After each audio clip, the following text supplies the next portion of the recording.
আসসালামু আলাইকুম, স্বাগত লিডস নিউজে।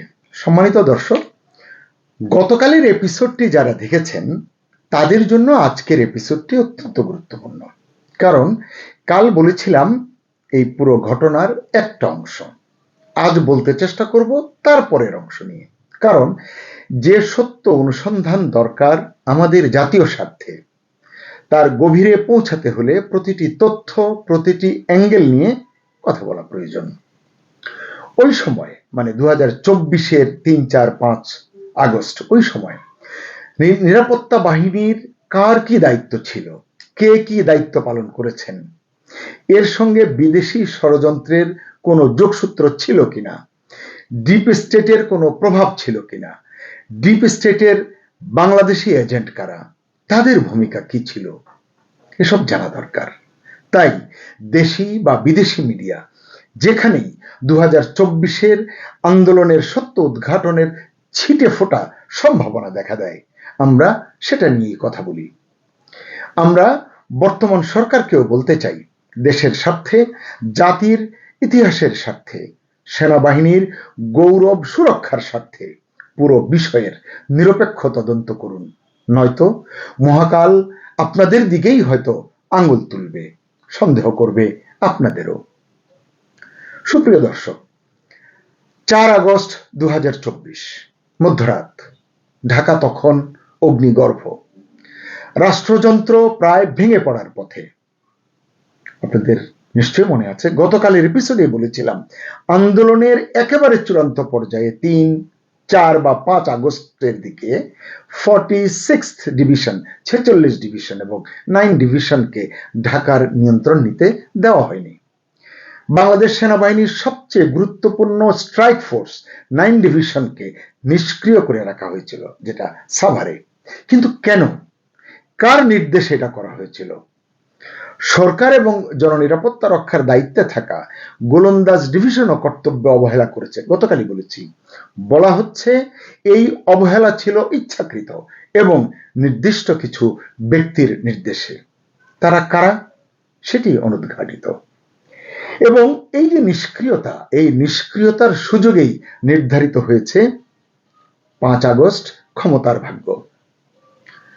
সুপ্রিয় দর্শক, গণমাধ্যমের প্রতিবেদন বলছে 2024 সালের 4 আগস্ট 9 ডিভের GOC general officer commanding major general Moin খানকে স্ট্যান্ড বাই থাকার নির্দেশ দেওয়া হয়েছিল। কিন্তু কেন, কে দিয়েছিলেন এই নির্দেশ, সেটি আজও রহস্যাবৃত। শুধু বলা হচ্ছে ঊর্ধ্বতন কর্মকর্তারা এই নির্দেশ দিয়েছিলেন। কর্মকর্তারা ঊর্ধ্বতন মানে সুনির্দিষ্ট কাউকে বোঝার উপায় নেই। অথচ ততক্ষণে আন্দোলন সশস্ত্র রূপ নিয়েছে, দেশ জুড়ে সহিংসতা ছড়িয়ে পড়েছে। উল্টো মেজর জেনারেল মঈন খানকে বলা হয়েছিল তিনি সাভার থেকে সৈন্যদল নিয়ে অগ্রসর হলে, ঢাকার দিকে এলে সাধারণ জনগণের কাছে ভুল বার্তা যাবে। কি সেটি? সেনাবাহিনী ক্ষমতা দখল করতে চায়। কি সুচতুর গেম প্ল্যান, কি অসাধারণ মেটিকুলাস প্ল্যান। একটু ভাবুন, দেশ চরম অস্থিতিশীল, সরকার চাপে, আইন শৃঙ্খলা ভেঙে পড়েছে। এমন সময় ইমেজ বাঁচানো বেশি গুরুত্বপূর্ণ নাকি সরকার বাঁচানো, নাকি রাষ্ট্রযন্ত্র বাঁচানো গুরুত্বপূর্ণ, রাষ্ট্র বাঁচানো গুরুত্বপূর্ণ? তার মানে এটা কোনো ভুলবশত ঘটে যাওয়া দুর্ঘটনা নয়, এটা ছিল পরিকল্পিত নিষ্ক্রিয়তা। চরম নাজুক পরিস্থিতিতেও সেনাবাহিনীর সবচেয়ে গুরুত্বপূর্ণ স্ট্রাইক ফোর্সকে স্ট্যান্ড বাই মোডে রাখা হলো। আসলে স্ট্যান্ড বাই মোডের নেপথ্যের ষড়যন্ত্রটা কতটা গভীর এবং সুদূর প্রসারী ছিল সেটি বোঝা দরকার। কত অর্থ এতে জড়িত ছিল এবং দেশি না বিদেশি কেমন শক্তি তারা, এই প্রশ্নগুলো কিন্তু আসে। এখানে খেয়াল করুন, একটা ইন্টারনাল ডিসকানেক্টরও ছিল, মানে এই যে যোগাযোগ বিচ্ছিন্নতার একটা ঘটনাও কিন্তু এখানে ছিল। গভীরভাবে দেখলেই বুঝতে পারবেন। প্রতিবেদনে বলা হচ্ছে 9 ডিভিশন থেকে তৎকালীন এসএসএফ মহাপরিচালক মেজর জেনারেল, বর্তমানে তিনি অবসরপ্রাপ্ত, নাজমুল হাসানের সাথে যোগাযোগ রাখা হচ্ছিল।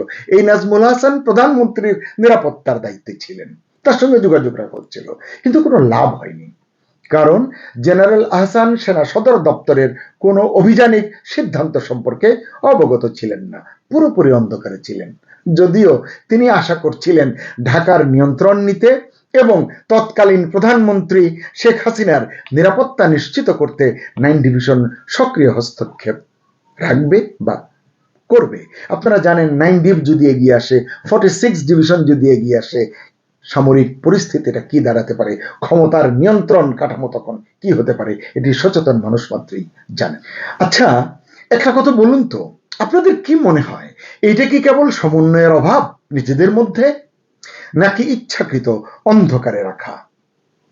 এত কিছুর মধ্যেই 5 আগস্ট সকালে 46th ব্রিগেডকে বলা হলো গণভবন নয়, ক্যান্টনমেন্ট সিকিউর করুন। অর্থাৎ রাষ্ট্রের কেন্দ্রবাদ, প্রধানমন্ত্রীর খবর কেউ রাখছে না, নিজেদের ঘাঁটি আগে বাঁচাও। কারণ কি? ক্যান্টনমেন্টে কি কোনো থ্রেট ছিল সেদিন বা তখন? এমন সংকটের মধ্যেই গণমাধ্যমে ঘোষণা এলো, টেলিভিশনে স্ক্রল এলো, সেনাপ্রধান জেনারেল ওয়াকারুজ্জামান দুপুর 12টায় জাতির উদ্দেশ্যে ভাষণ দেবেন। শুরু হলো জনমনে অস্থিরতা, আলোচনা, গুঞ্জন, সমালোচনা, টেনশন। কি হচ্ছে, কি হবে? অবশেষে কয়েক দফা সময় পেছানোর পর বিকাল 4টায় সেনাপ্রধান সংবাদ সম্মেলন করলেন এবং জানালেন প্রধানমন্ত্রী পদত্যাগ করেছেন এবং বললেন, আই এম টেকিং রেসপন্সিবিলিটি, আপনাদের ভয় পাওয়ার কিছু নেই। আশ্বস্ত করলেন তিনি জাতিকে, সব ঠিক হয়ে যাবে বললেন। কিন্তু খেয়াল করে দেখুন, ওই সময় সোশ্যাল মিডিয়ায় ছড়ানো হচ্ছিল গণহত্যা, নির্যাতন ইত্যাদির ভয়ঙ্কর কিছু বর্ণনা। নর্থ ইস্টের প্রতিবেদনে বলা হয়েছে 2024 সালের 16 জুলাই থেকে 4 আগস্টের মধ্যে ঢাকা বিশ্ববিদ্যালয়ের কোনো শিক্ষার্থী নিহত হননি। যদিও ততদিনে শতাধিক মানুষ নিহত হয়েছিলেন, যাদের অধিকাংশই সাধারণ মানুষ। তবু সামাজিক যোগাযোগ মাধ্যমে দাবি করা হলো বিশ্ববিদ্যালয়ের ছাত্রাবাসে গণহত্যা হয়েছে। অভিযোগ উঠল নারী ছাত্রাবাসে গণধর্ষণের ঘটনা ঘটেছে। কিন্তু প্রতিবেদন বলছে অনেক দাবির সাথেই বাস্তবতার মিল ছিল না। তাহলে এই বয়ান কারা বানাচ্ছিল, কারা ছড়াচ্ছিল?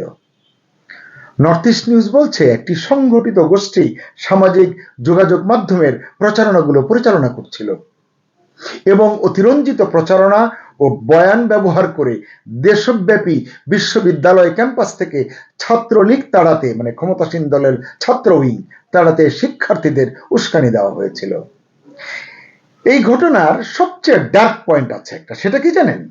প্রায় 200 মৃতদেহের ময়নাতদন্ত ও ডিএনএ পরীক্ষার পর ইউনূস সরকার মাত্র 6 জনকে শনাক্ত করতে সক্ষম হয়েছিল। নিহতদের ফরেনসিক প্রতিবেদন এবং তদন্তের ফলাফল প্রকাশ করা হয়নি।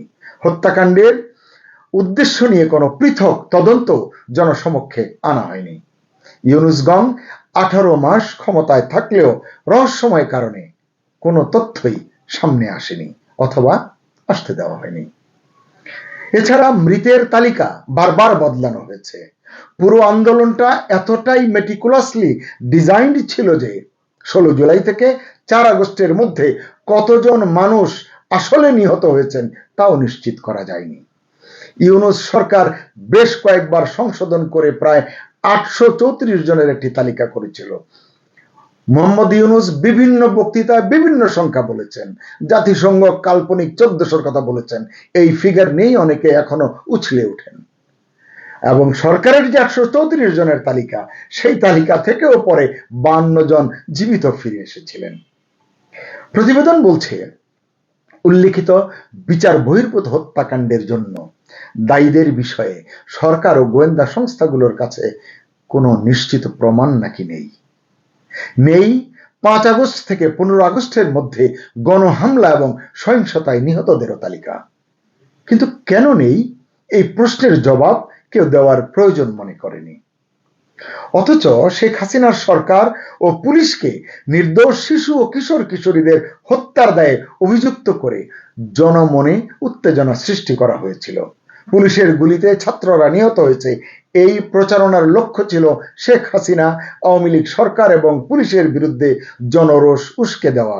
এই গণমাধ্যমের প্রতিবেদন এটাই বলছে।